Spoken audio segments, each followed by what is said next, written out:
ಸೌಂದರ್ಯ ಲಹರಿ ಕಲಿಕೆಗೆ ತಮ್ಮೆಲ್ಲರಿಗೂ ಸ್ವಾಗತ. ನಾವು ಈ ದಿನ ಸೌಂದರ್ಯ ಲಹರಿಯ ಶ್ಲೋಕ 25 ಈ ಶ್ಲೋಕವನ್ನು ಕಲಿತಾ ಇದ್ದೀವಿ. ನಮ್ಮ ಕಳೆದ ಸಂಚಿಕೆಯಲ್ಲಿ 24ನೇ ಶ್ಲೋಕ ಹೇಳಿದ್ದಾಗಿದೆ. ಈ ಶ್ಲೋಕದಲ್ಲಿ ದೇವಿ ಪೂಜೆಯೇ ತ್ರಿಮೂರ್ತಿಗಳಿಗೂ ಸಲ್ಲುವುದು ಅನ್ನೋದ್ರ ಬಗ್ಗೆ ತಿಳ್ಕೊಳ್ತಾ ಇದ್ದೀವಿ.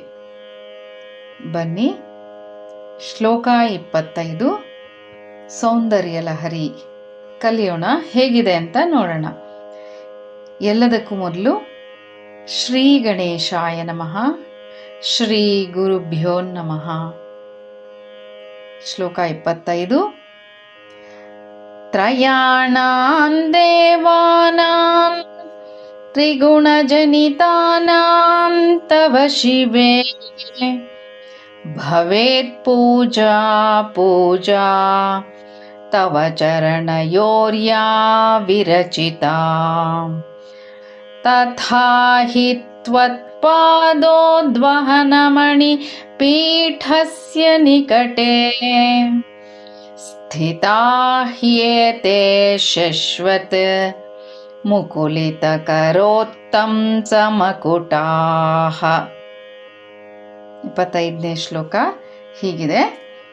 ಇದರಲ್ಲಿ ಪದಗಳನ್ನ ಮೊದಲು ಕಲ್ತ್ಕೊಂಡ್ರೆ ಹೇಳೋದಕ್ಕೆ ಈಸಿ ಆಗತ್ತೆ ಅಲ್ವಾ? ಏನೇನು ಪದಗಳಿದೆ? ತ್ರಯಾಣಾಂ ದೇವಾನಾಂ ತ್ರಿಗುಣ ಜನಿತಾನಾಂ ತವ ಶಿವೆ ಭವೇತ್ ಪೂಜಾ ಪೂಜಾ ತವ ಚರಣ ಯೋರ್ಯಾ ವಿರಚಿತಾ ತಥಾ ಹಿ ತ್ವತ್ಪಾದೋದ್ವಹನಮಣಿ ಪೀಠಸ್ಯ ನಿಕಟೇ ಸ್ಥಿತಾ ಹ್ಯೇತೆ ಶಶ್ವನ್ಮುಕುಲಿತಕರೋತ್ತಂ ಸಮಕುಟಾಃ ಶಶ್ವನ್ಮುಕುಲಿತಕರೋತ್ತಂ ಸಮಕುಟಾಃ ತ್ವತ್ಪಾದೋದ್ವಹನಮಣಿ ಪೀಠಸ್ಯ. ಇದೆಲ್ಲ ಜೊತೆ ಜೊತೆ ಪದಗಳು ಒಟ್ಟಿಗೆ ಹೇಳೋ ಅಂಥ ಪ್ರಯತ್ನ ಮಾಡಬೇಕು.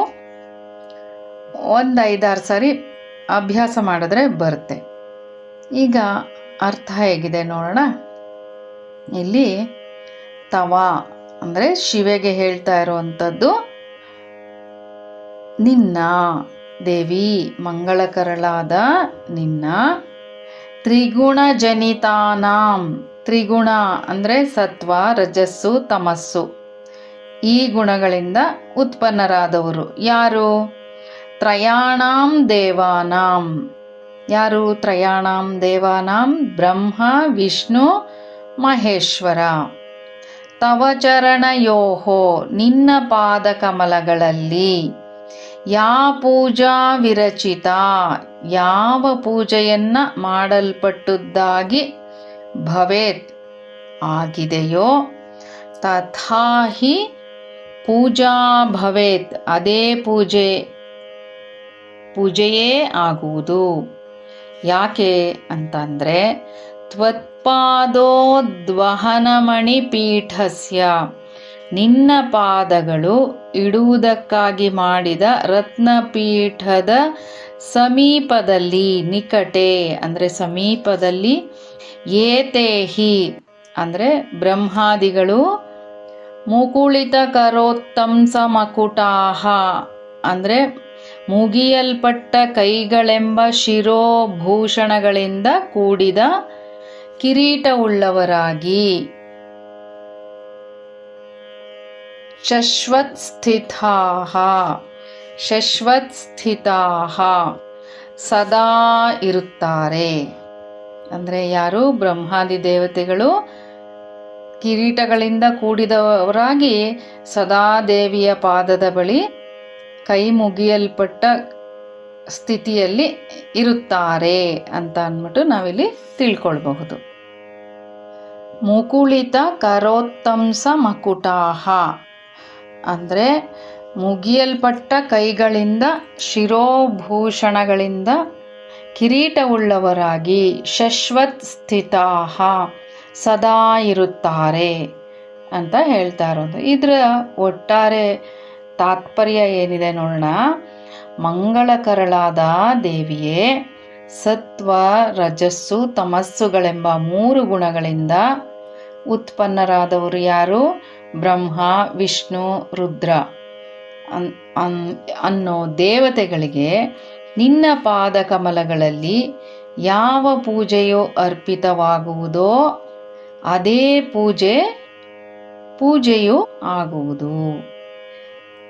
ಯಾಕೆ ಅಂದರೆ ಆ ಕಿರೀಟಧಾರಿಗಳಾದ ತ್ರಿಮೂರ್ತಿಗಳು ತಮ್ಮ ಕೈಗಳನ್ನು ಜೋಡಿಸಿಕೊಂಡು ನಿನ್ನ ಪಾದಗಳು ಪ್ರತಿಷ್ಠಿತವಾದ ಮಣಿಪೀಠಕ್ಕೆ ನಮಸ್ಕಾರ ಮಾಡುತ್ತಿರುವುದರಿಂದ ನಿನ್ನ ಪಾದ ಪೂಜೆಯೇ ಅವರ ಶಿರಸ್ಸುಗಳಿಗೆ ಸಲ್ಲಿಸಿದ ಪೂಜೆಯೇ ಆಗುತ್ತದೆ. ಅವರಿಗೆ ಪ್ರತ್ಯೇಕ ಪೂಜೆಯ ಅವಶ್ಯಕತೆಯೇ ಇಲ್ಲ ಅಂತ ಇಲ್ಲಿ ಈ 25ನೇ ಶ್ಲೋಕದ ಅರ್ಥ ಬರುತ್ತೆ. ಇಲ್ಲಿ ದೇವಿ ಪೂಜೆಯೇ ಶ್ರೇಷ್ಠ ಮತ್ತು ಯೋಗ್ಯ ಅಂತ ಹೇಳ್ತಾ ಇರುವಂಥದ್ದು.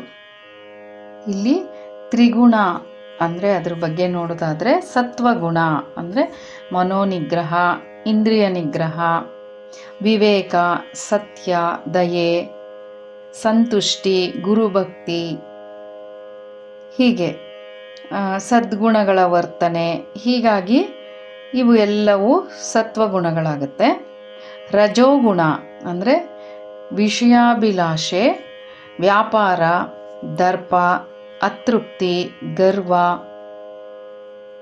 ಭೇದ ಬುದ್ಧಿ,